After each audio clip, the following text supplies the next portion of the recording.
বৃন্দাবন বাকে বিহারী, তারপরে চলে এসো রাধা বল্লভ, তারপরে চলে এসো প্রেম মন্দির। প্রেম মন্দিরে অনেক রকমের গোপাল সোনাদের নীলা। প্রেম মন্দির দর্শন করো, তারপরে সোজা চলে এসো ইস্কন মন্দিরে। ইস্কনে এসে কীর্তন শোনো, তারপরে সোজা চলে এসো রাধা রমনে, আমাদের ছোট্ট সা লালা। তারপরে চলে এসো যমুনায়। তারপরে চলো আমরা বাসে উঠে গেলাম বন্ধুরা। যেখান থেকেই আসো, সর্বপ্রথমে তোমরা কিসে আসছো সেটা জানি না, যেখান থেকেই আসো সবার প্রথমে তো তোমাদেরকে বৃন্দাবনে প্রবেশ করতে হবে। তাই চলো তোমাদেরকে সাথে করে নিয়ে এখন আমরা বৃন্দাবনে প্রবেশ করছি। আর তোমরা হয়তো অনেকেই জানো যে বৃন্দাবনে 4 ধাম হয়েছে। আর 4 ধামের মধ্যে এখানে দেখো বাবা ভোলানাথকে দর্শন করে দিচ্ছি, মাতা বৈষ্ণব দেবী তো আছেই। তো তোমাদেরকে এখন 4 ধাম দর্শন করাচ্ছি, আর তার সাথে সাথে আমরা বৃন্দাবনে প্রবেশ করছি। বৃন্দাবনে প্রবেশ করে বন্ধুরা প্রথমে তো ছাটিগাড়াতে নামবে। ছাটিগাড়া যেখান থেকেই আসো ছাটিগাড়াতে নামবে। ছাটিগাড়াতে নামা পর ওখান থেকে একটা টোটো ধরে নেবে, সোজা চলে যাবে প্রেম মন্দির। কারণ কোনো টোটোওয়ালাই কিন্তু প্রেম মন্দিরের ওই দিকে আর যায় না। ছাটিগাড়া থেকে তোমাদেরকে এই বৃন্দাবনের এখান থেকে সোজা তোমাদেরকে নিয়ে চলে যাবে প্রেম মন্দিরের সামনে। প্রেম মন্দিরের এদিকে তোমাকে 100 মিটার আগে তোমাদেরকে নামিয়ে দিবে। তারপরে এখান থেকে হাঁটতে হাঁটতে তোমাদেরকে প্রেম মন্দিরের সামনে অবধি হেঁটে যেতে হবে। বেশি দূর না, 100 কিলোমিটার হবে। তারপরে দেখো আমরা কিন্তু হেঁটে হেঁটে চলে যাচ্ছি, টোটো থেকে নেমে ছাটিগাড়ার দিকে চলে এসেছি।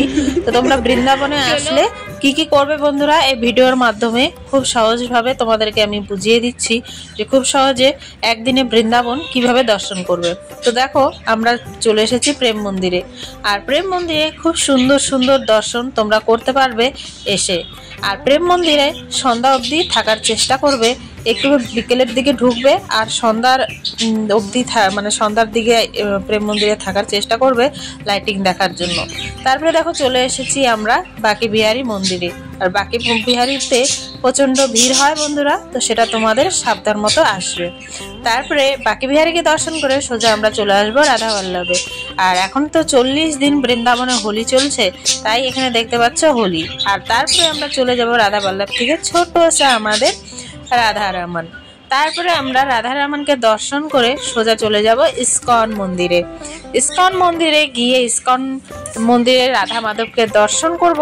দর্শন করে সেখানে কীর্তন শুনবো, কারণ ইস্কন মন্দিরে খুব সুন্দর হরিনামের সংকীর্তন হয়। তো এখানে এসে অবশ্যই আধা ঘন্টা বসে কীর্তনটা শুনবে। তারপরে সেখান থেকে বের হয়ে সোজা চলে যাবে কেশিঘাট, যমুনা মায়ের ওখানে কেশিঘাটে তোমরা যেতে যেতে কিন্তু অনেকই ঘাট দর্শন করতে পারবে, যেমন কি বস্ত্রহরণ ঘাট এবং চির ঘাট এবং কেশিঘাট, কালিয়াদমন ঘাট, সব রকম সিঙ্গার ঘাট, সব রকমের ঘাট দর্শন করতে পারবে। সেখানে যমুনা মায়ের পরিক্রমা করবে এবং স্নানও করবে।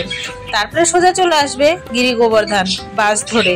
এখন 40 টাকা করে বাস হয়ে গেছে বন্ধুরা, সেখানে 40 টাকা করে বাস ধরে সোজা চলে আসবে গিরি গোবর্ধন পরিক্রমা করবে। গোবর্ধন পরিক্রমা করে সোজা চলে আসবে রাধাকুণ্ডে। রাধাকুণ্ডে এসে শ্যামকুণ্ড রাধাকুণ্ডকে দর্শন করবে আর এবং এখানে স্নান করবে। একদিনে বন্ধুরা তোমরা এতটুকু তো করতেই পারো, তোমার বৃন্দাবন সারা জীবনেও দর্শন করে শেষ করতে পারবে না। তো একদিনে বৃন্দাবনে কতটা মেন জিনিসগুলো দর্শন করা দরকার, তো সেগুলাই তোমাদেরকে জানালাম। ভালো লাগলে লাইক করে দিও। রাধে রাধে।